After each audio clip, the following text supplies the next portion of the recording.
च जाम्यं पादं निधायतु तिष्ठेत् वृक्षवद्भूमौ वृक्षासनमिदं विदुः. Next asana is Garudasana.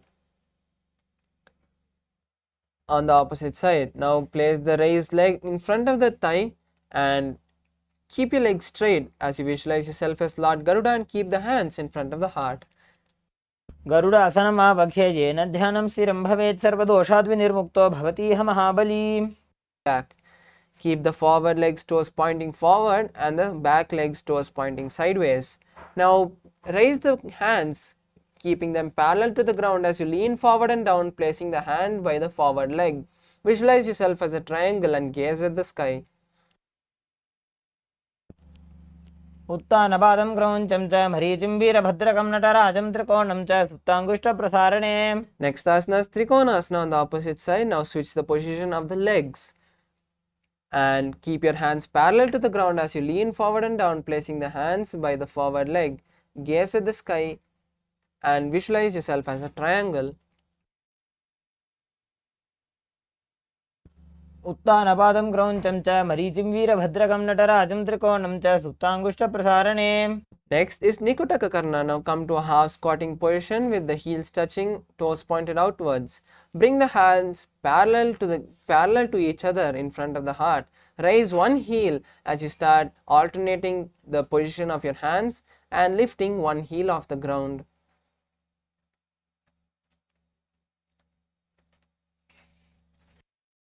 The next asana is Angushtasana. Now squat on your heels as you keep the knees together and hands in Anjali Mudra in front of the heart. Visualize Swamiji as you start performing the new Kumbhaka for the following asanas, which is Brahmari Kumbhaka. Inhaling and exhaling, making a bee-like sound. Hold the new japa Sadashivoham for the next few asanas. कबन्धासनम् इत्याहुः गोरक्षासनमेव च अङ्गुष्ठमुष्टिकं ज्ञेयं ब्रह्मप्रासादितं तथा. Next asana Saurasana. Now from the kneeling position, extend one leg forward, keeping the hands by your side with the fingers touching the ground and palms facing forward. Visualize Swamiji in your inner space. स्थित्वैकस्मिन् पादतले कराभ्यां वेष्टयेत्तनुम्.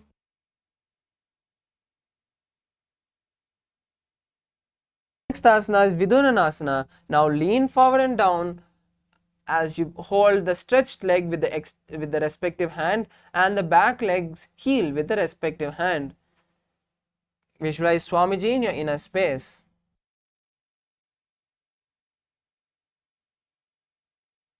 गुल्भस्थितो पादमेकं प्रसार्य तत्पादाग्रं संसृश्य तत्करेण. Next asana is Saurasana on the opposite side. Now switch the position of your legs as you keep your hands by your side with the fingers touching the ground and the palms facing forward. Visualize Swamiji.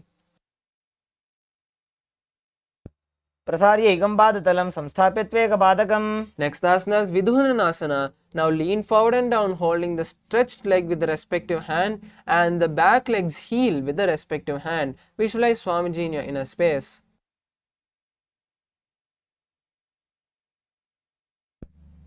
गुल्भस्थितो पादमेकं प्रसार्य तत्पादाग्रं संसृश्य तत्करेण.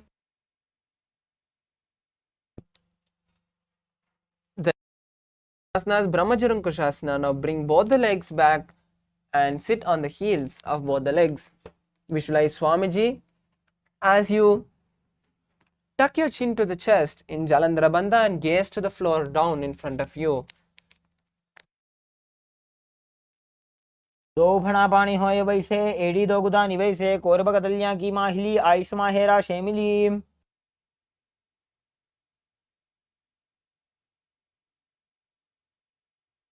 The next asana is Kapilasana. Now place the knees on the ground with your toes tucked behind. Keep the hands on the respective knee as you visualize the sage Kapila and gaze to the nose. Perform Udyana Bandha. उभय पगदली समटहरावे तिनिकोई माहिली core मिलावे. Next asana is Bhadraghorakasana. Now shift the gaze to the third eye as you maintain the same position. Release the Udyana Bandha and visualize Swamiji in your inner space.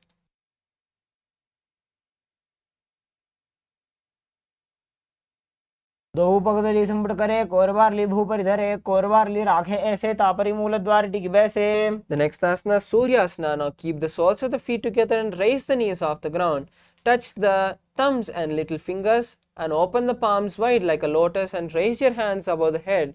Gaze to the gaps of the palms and visualize Lord Surya as you lock your stomach in Uddiyana Bandha. एडी दो गुदा तरियाणे फना पानी बैठक पुनिठाने गोड़ा जंगा अधर करी रहे आड़े वाम इसी विधि गहे. The next asana is Mandukasana. Now sit with your toes flat and the perineum on the heels. Keep the hands on the respective knees as you roll the tongue backwards and press the back of the tongue on the upper palate in Manduki Mudra. Gaze at the third eye and visualize yourself as a frog. पाद तलोपृष्ठ देशे अंगुष्ठे द्वे च संस्पृशे जानु युग्मं पुरस्कृत्य साधयन् मंडुकासनम्. The next asana is Uttana Mandukasana. Now raise your hands above the head and cross it, touching the opposite shoulder from the back. Pull your stomach in Uddiyana Bandha and continue to hold the Manduki Mudra and visualize yourself as a frog. मंडुकासन मध्यस्थं कूर्पराभ्यां धृतं शिरः एतद्धेकपदुत्तानम् एतदुत्तान मंडुकम्. Next asana is Simhasana. Now cross the ankles and sit on the heels. Place your hands on the respective knee. Visualize yourself as a lion and gaze to the nose as you start leaning forward, extending the tongue out and exhaling forcefully.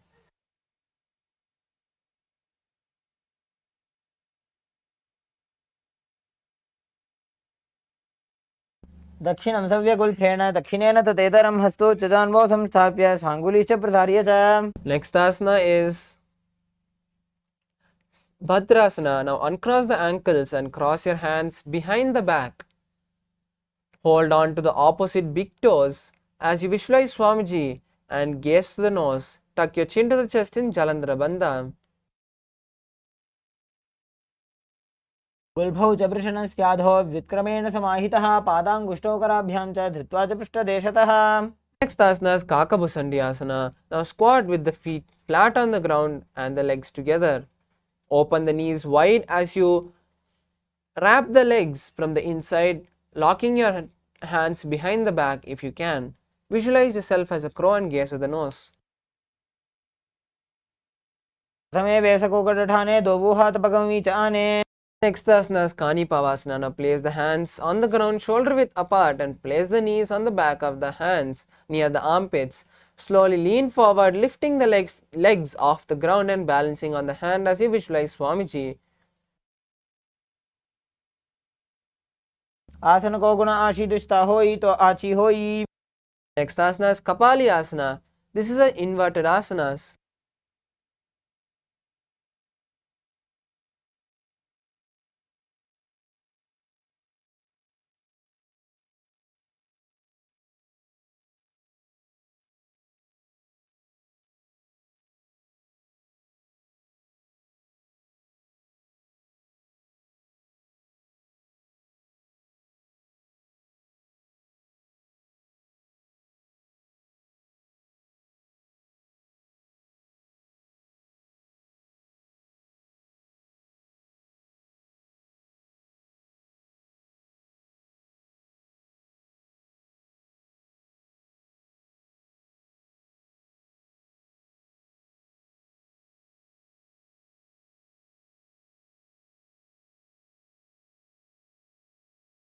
ईशितीशा धरती टेकी भगदो भूमि लिवा ऊंचा कुकरे.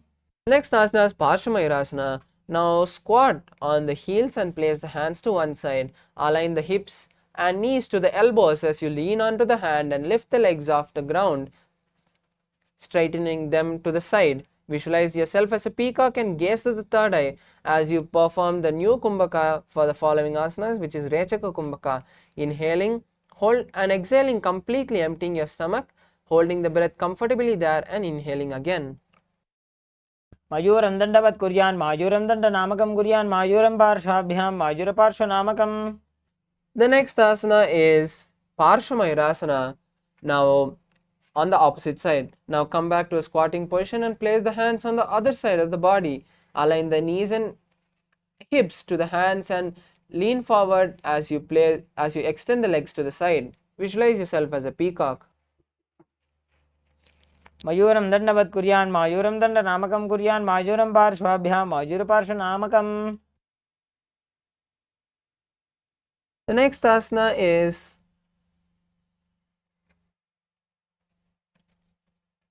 Vairagyanatha asana. Now come to a plank position and place one knee by the respective shoulder with the legs between the hands. Lean forward and visualize yourself as Lord Kalabhairava as you gaze at the third eye. आसन को गुणपीति जाई. Next asana is Vairagyanatha on the opposite side. Now switch the position of the leg and place the foot between the palms. Lean forward and visualize yourself as Kalabhairava. आसन को गुणपीति जाई. The next asana is Unmukha Pitasana. Now come to a plank position and place the elbows and the forearms on the mat. Walk your foot forward as you lift your hip higher. Visualize Swamiji and gaze to the third eye in Unmukha Pitasana. पुण्यस्थौ जानुनी हस्तौ चतुष्पदम वाङ्मुखम् उत्थापिताङ्घ्रियुगलकटिस्थलम् अभिरुका. Next asana is Vashishtasana. Now come to a plank position and roll onto one arm, balancing completely on that hand as you raise the opposite hand towards the sky and gaze at that palm. Visualize yourself as Vashishta.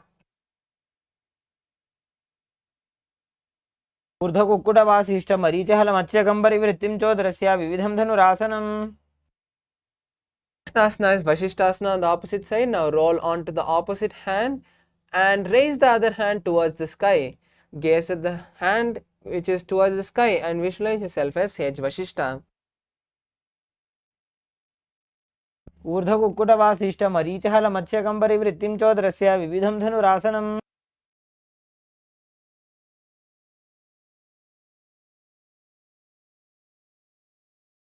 Next asana is Anjani asana. Now sit with the legs stretched and the toes pointed up. Bring the hands under the buttocks with the palms facing up.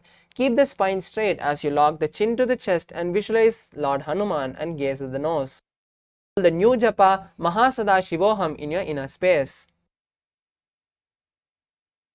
दो करके उभय हथेली कोरबारली मैले भेली.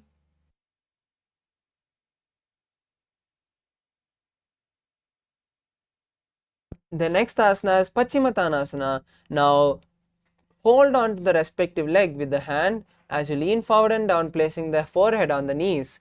Keep the knees straight and visualize Swamiji as you perform the Mahamudra Bandha. जानो परिललाटन्तो पश्चिमं ताणमुच्यते येन केन प्रकारेण सुखं धार्यं च जायते.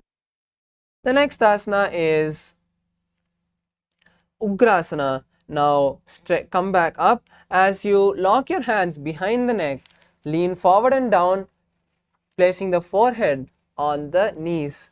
Visualize yourself as Kali and perform the Mahamudra Bandha. पाणिभ्यां दृढं धृत्वा जानो परिशिरोऽन्यसेत्. The next asana is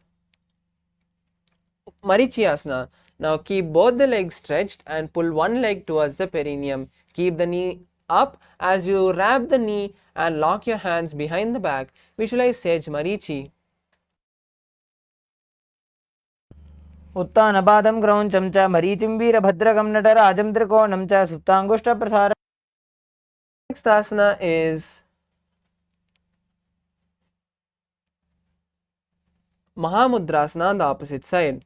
Now from Marichyasana, let the knee fall onto the ground as you reach and hold the front foot with both the hands.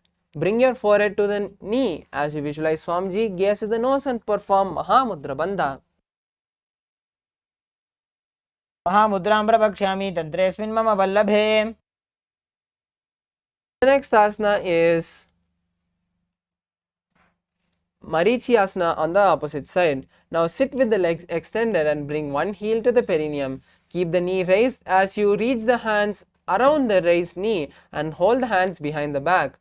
Visualize yourself as Sage Marichi and continue to perform the Rechaka Kumbhaka. उत्तानपादं क्रौञ्चं च मरीचिं वीरभद्रकं नटराजं त्रिकोणं च सुप्ताङ्गुष्ठप्रसारणे. Next asana is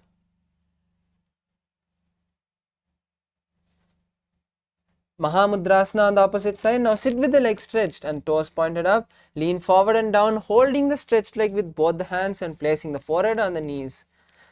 Perform Mahamudra Bandha and gaze at the nose as you visualize Swamiji.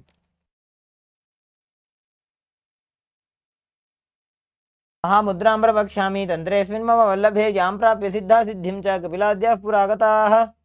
Next asana is Bhadrasana 2. Now sit and bring both the soles of the feet together. Place your hands and hold both the legs with the hands.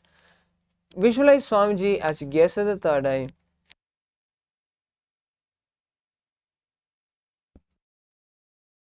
गुल्फौ तु वृषणस्यादः सीवन्त्याः पार्श्वयोः क्षिपेत पादपार्श्वे तु पाणिभ्यां दृढं बद्ध्वा सुनिश्चलम्. Next asana is Gwalipavasana. Now place your hands on the respective knees as you extend the legs away from the perineum. Gaze at the nose and visualize Swamiji as you tuck the chin to the chest in Jalandhara Bandha. पूर्वचर्पट चौकख्यो सोयी वाही विधियो की जय सोयी. The next asana is Joni Asana. Now pull your legs back to the perineum and hold the legs with both the hands. Lean forward and down, placing the elbows by the knees and the forehead on the mat. Visualize the Yoni Mandala and gaze at the nose.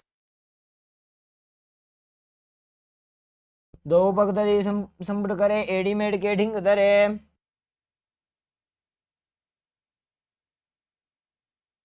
The next asana is Midaki Pavasana. Now keep the heels together and toes apart. Place the hands to the side of the body and place your forehead on the ground, extending the hands to the side. Visualize Swamiji and gaze at the nose. पूर्व विधि परिपकदली संपुट शोल एड़ी मिली राशे. Next asana, Siddha Samadhi Asana. Now bring the heels towards the perineum and insert the hands underneath the shins. Keep the palms facing up as you place the forehead on the ground in front of the legs with the toes touching the neck. Gaze at the nose and visualize Lord Surya. दो पगदली संपुट करे 16 made आगा मेधरे अंगुल 8 अंतरो राशे एड़ी को ऐसे विदिदाशे.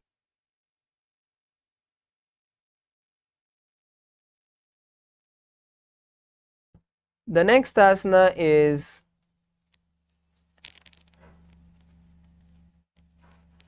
Chinaki Bhavasana. Now sit and keep the heels together and toes apart. Keep the feet open like a book and place the elbows on the knees. Visualize Swamiji and gaze at the nose.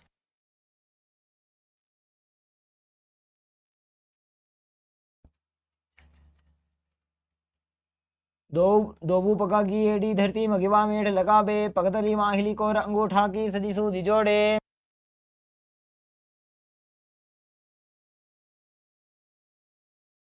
Next asana is Charpata Chokasana. Now push it down gently. Pull your stomach in and up in Uddiyana Bandha as you visualize Swamiji and gaze at the third eye.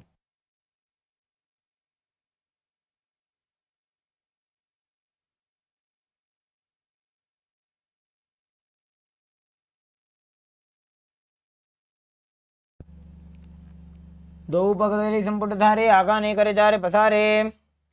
The next asana is Bhairavasana. Now bring the soles of the feet to the ground and lift the heels up. Place your hands on the respective knees in Bindu Mudra, touching the index and thumbs. Gaze at the third eye and visualize Kala Bhairava as you pull your stomach in Uddiyana Bandha. गुल्फौ संपीड्य जान्योन्यं व्युत्क्रमेणोत्थितं शनैः जान्वोः पार्श्वगतौ हस्तौ दण्डवद्भैरवासनम्. The next asana is Samanasana. Now sit with the heels at the sit with one heel at the perineum and lift the other leg to the chest. Hold the leg with both the hands and visualize Swamiji as you gaze at the third eye.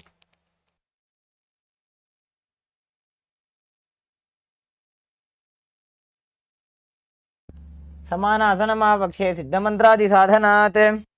Next asana is Apanasana. Now place the raised heel on the shoulder and stretch the opposite leg towards the sky. Place the hands by your side for balance and visualize Swamiji and gaze at the third eye.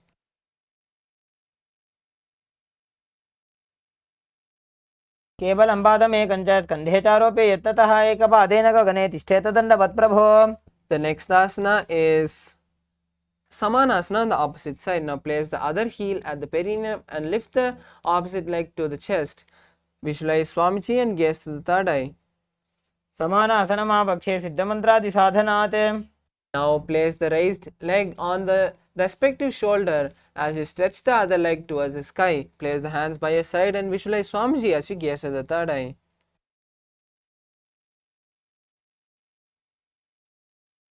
केवलं पादमेकञ्च स्कन्धे चारोपे यत्ततः. The next asana is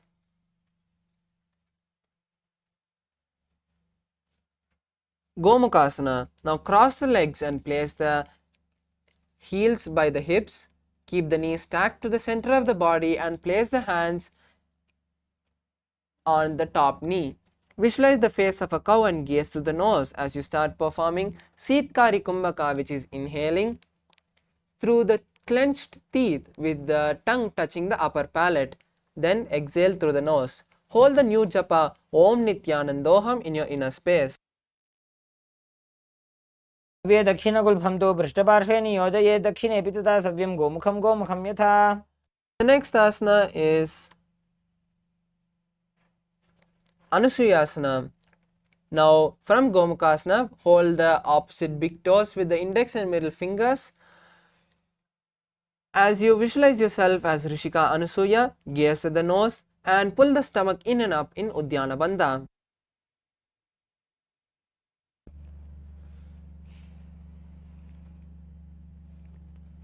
दक्षिणकोटो नीचे उठाने बाहों ताके ऊपर आने. The next asana is Anusuyasana 2. Now interlace the hands behind the back and lean forward and down, touching the nose to the ground. Visualize yourself as Rishika Anusuya and gaze to the nose. मणा गोदा की संधि उपरेड़ा बागोड़ा की संधि मिलाई राशे गोड़ा सिवले पकतल्यालो आड़वाई सुधा राशे. The next asana is Garudasana 2. Now place one leg by the perineum and the other leg flat with the knee to the chest. Place the hands on respective knees as you visualize Lord Garuda and gaze to the nose.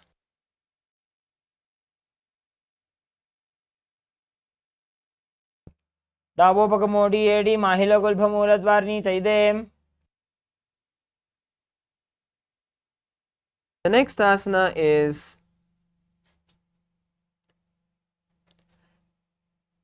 Naradasana. Now sit with one, place the heel that is touching the perineum underneath the perineum and interlace the hands behind the neck as you turn outside of the raised knee. Visualize yourself as Sage Narada and gaze to the third eye. वाम भक्तली केरी भूपरिता ही लगा बेफेरी.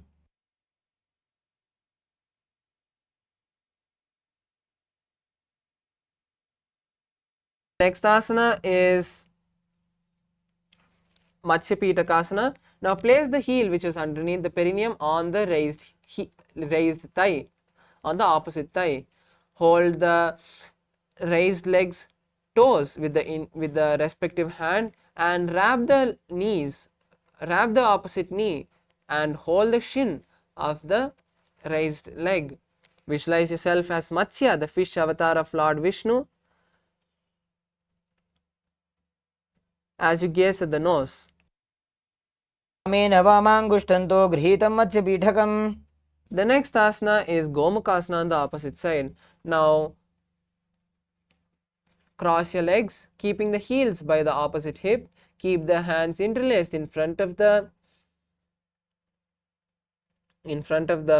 knees, on top of the knees, and gaze at the nose as you perform Gomukha, as you visualize yourself as a cow. सव्ये दक्षिणगुल्फं तु पृष्ठपार्श्वे नियोजये दक्षिणेऽपि तथा सव्यं गोमुखं यथा. The next asana is Anusuyasana. Now uncross the hands and place them on the opposite big toes. Visualize yourself as Rishika Anusuya, you gaze at the nose and pull your stomach in Uddiyana Bandha. दक्षिण गोड़ नीचे उठाने, बाहों तागे ऊपर आने. The next asana is Anusuyasana 2. Now interlace the hands behind the back and lean forward and down, touching the nose to the ground. Visualize yourself as Rishika Anusuya.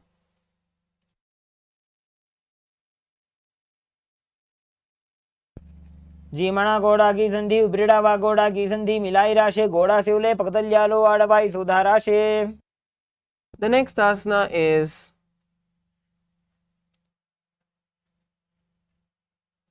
Garudasana 2. Now place one perineum on the one heel on the perineum and the other leg flat on the mat with the knees to the chest. Place your hands on the respective knees as you gaze at the nose and visualize yourself as Lord Garuda.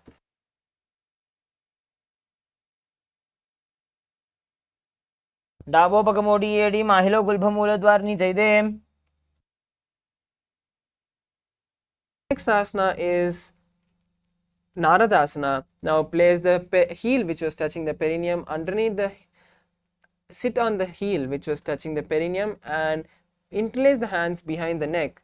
Turn outside of the raised knee as you visualize yourself as sage Narada and gaze to the nose, gaze to the third eye. वाम पकदली केरी भूपरिता ही लगा बेफेरी.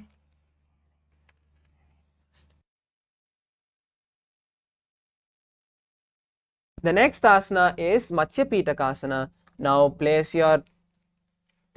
the leg which was underneath the perineum on the opposite thigh and hold the raised legs, and with the respective hand of the raised leg hold on to the toe of the raised leg. With the other hand circle the knee and hold on the shin of the raised leg as you visualize yourself as Matsya, the fish avatar of Lord Vishnu.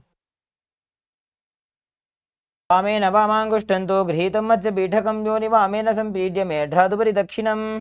The next asana is Matsyendrasana. Now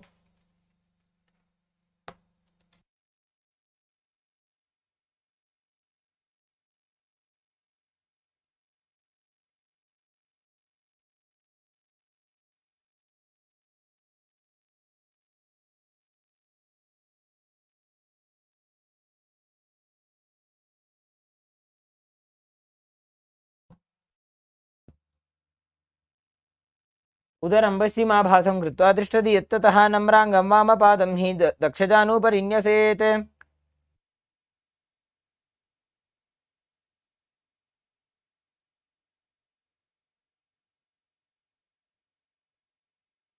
the next asana is Matsyendra Kubasana. Now from Matsyendrasana, twist and bring the elbow outside of the raised knee and extend the hand down to the foot, keeping the opposite hand at the respective ear. Turn the head back and gaze to the third eye as you visualize yourself as a camel.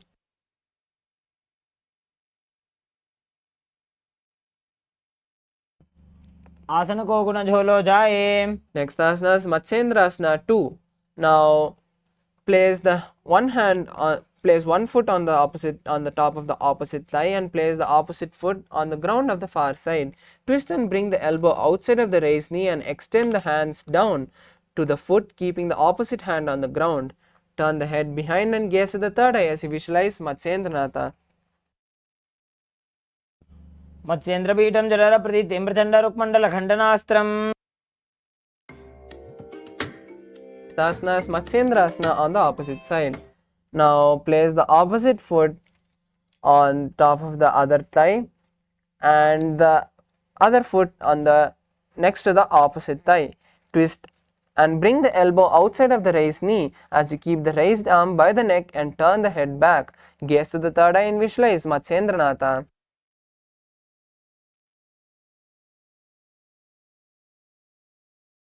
पश्चिमाभासं कृत्वा तिष्ठति यत्ततः नम्राङ्गं वामपादं हि दक्षजानुपरिन्यसेत्. The next asana is Kubhasana. Now take the hand which was on the ground and touch the respective ear. With the hand which was bent, hold on to the opposite leg. Visualize yourself as a camel and gaze at the third eye. आसन को गुण झोलो जाए. Next asana is Matsyendrasana 2. Now place the hand which is touching the respective ear on the ground and turn back as you visualize the great sage Matsyendranath and gaze at the third eye.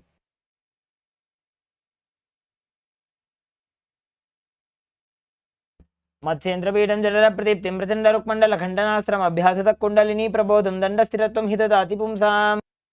Asana is Padmasana. Now sit and place the feet on top of the opposite thigh and place the palms on the respective knee. Engage all the three bandhas and gaze to the nose. Visualize Lord Shiva in your inner space and hold the new japa Om Nithyananda Samādhi in your inner space. आसनं द्विधं प्रोक्तं पद्मं वज्रासनं तथा ऊर्ध्वोरुपरि चेत् धत्ते उभे पादतले यथा. The next asana is Padmasana 2. Now sit and place, keeping the legs in Padmasana, cross the arms and hold on to the respective toes. Visualize Goddess Parvati and gaze to the nose. उत्तानौ चरणौ कृत्वा ऊरु संस्थो प्रयत्नतः ऊरु मध्ये तथोत्तानो पाणि कृत्वा तु तादृशौ. Next asana is Kukutasana. Now sit and place the feet on the ground. Sit and place the hands through the gaps of the thighs and calves on the ground and lift the body off the ground, visualizing yourself as a rooster. Start performing Saja Kumbhaka, which is inhaling comfortably, holding the breath and exhaling. पद्मासनं संस्थाप्य नान्वरोरन्तरेकरौ निवेश्य भूमा वासिष्ठेद्यो मस्तकुक्कुटासनः. The next asana is Baddhakeki asana. Now from Padmasana, rise onto the knees and keep the hands on the ground, on the mat, with the fingers facing towards the body. Slowly lean to the ground, placing the navel on the elbows and lifting the legs off the ground. Balance here as you visualize Swamiji in your inner space. धरामौष्टभकरद्वयेन तत्कूर्परिस्थापिता नाभिपार्श्वः.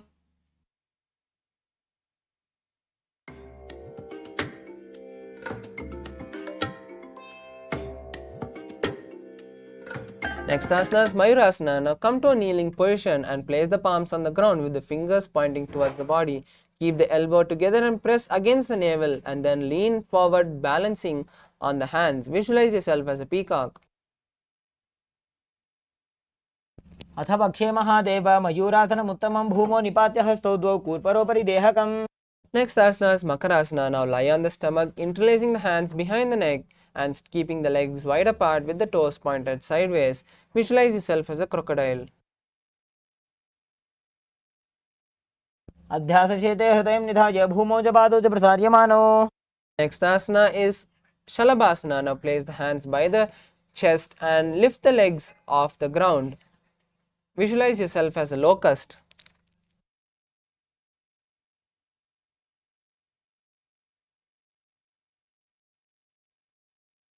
अध्यासशेते करयुग्मवक्षौ भूमिमवष्टभिकरयोस्तलाभ्याम्.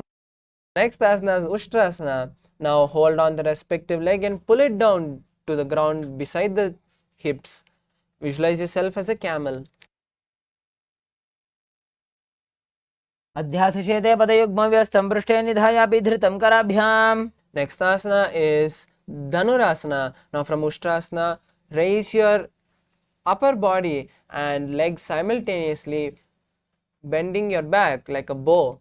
Visualize yourself as Shiva's bow and gaze at the third eye. प्रसार्य पादौ भुजदण्डरूपौ करौ च पृष्ठे धृतपादयुग्मम्. Next asana is Bhagasana. Now sit on the heels with the toes flat, place your hands on the respective knees and visualize Swamiji in your inner space as you gaze at the third eye. Hold the new japa Om Nithyananda Paramashivoham in your inner space. उल्टा मोड़ी पाओ तो वैसे बहरो जुगते करे एक ऐसे. The next asana is Gohyasana. Now, this is an inverted asana, so we request all the participants who need to take the support of the wall or a partner to do so. Now, place the forearms on the ground, shoulder width apart, and interlace the fingers. Place the crown between the interlaced fingers and slowly walk the feet forward, stacking the hips on the shoulder. Then kick the legs off the ground, balancing with the knees bent. Visualize Swamiji and gaze to the nose if you can. हाथ सीधा सा करे तन सो ube Sapa करे. Next asana, Shirasasana. Now, from Gohyasana, slowly straighten the legs towards the sky, straightening the knees. Visualize Swamiji and gaze to the nose. विपरीतं मंडलं च द्विधैव विदितं हिनः. Next asana is Podhyasana. Now sit with the hands beneath the calves and stretch the legs up, bringing the legs towards the forehead. Start performing Bhastrika Kumbhaka for the following asanas, which is intensely exhaling. Visualize Swamiji in your inner space. दो हाथ पग बाहर आने घोड़ा तरे का घसीटा ने. The next asana is Parigasana. Now place your legs on the mat and cross the hands behind the back, touching the opposite shoulder. Then lift the legs up and keep it at a 45-degree angle. As you gaze at the third eye and visualize yourself as a mace. उत्तानशयनं कृत्वा पादौ मिलित्वा प्रसार्य. The next asana is Naukasana. Now rest the legs for a moment and then keep the hands by the side of your hips for balance if you can. If you can't, or else keep your hands parallel to the ground next to the legs. Then lift the legs off the ground and visualize yourself as a boat and gaze at the third eye. उत्तानशयनं कुर्पराभ्यां भूमिं वष्टभ्य. The next asana is Rudrasana. Now keep the soles of the feet together and scoop the hands underneath the soles. Pull them to the chest and visualize yourself as Lord Rudra and gaze at the nose. पगतली संपूट करी हाथस्य पग ऊंचाई पगा का अंगूठा दो बोले वो परली का नीतालवे. Next asana is Unmukha Pitasana 2. Now lie on the back and keep the soles of the feet flat with the knees up. Touch the back of the soles with the respective hand and raise the hips up, locking your chin to the chest in Jalandhara Bandha and performing the Murcha Kumbhaka, which is inhaling and exhaling through the Jalandhara Bandha. Visualize Swamiji and gaze at the nose. ऊर्ध्वे च जानुनी कृत्वा शवित्वोर्ध्वमुखं तथा उत्थाप्य हस्तौ तिष्ठेत्तु पीठ उन्मुख नामके. Now relax the body completely in Shavasana, placing the palms by your side with the hands by your side with the palms up. Visualize Swamiji and see the Kundalini traveling from the root center to the crown in Shakti Chalana Mudra, completely unclench from all the senses and your body.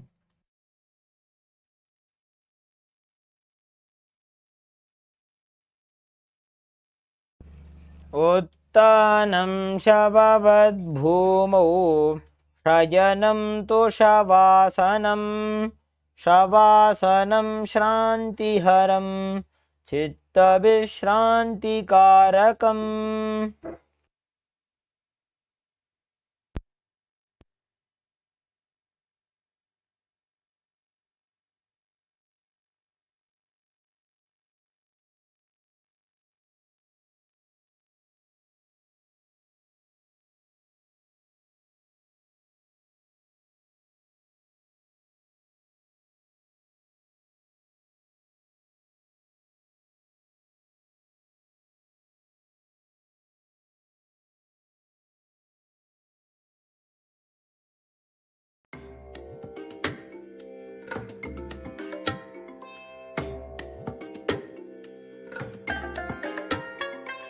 I bless you all. Let you all open all your three eyes and manifest the powers of Mahasadashiva. Om Nithyananda Paramashivoham. Om Nithyananda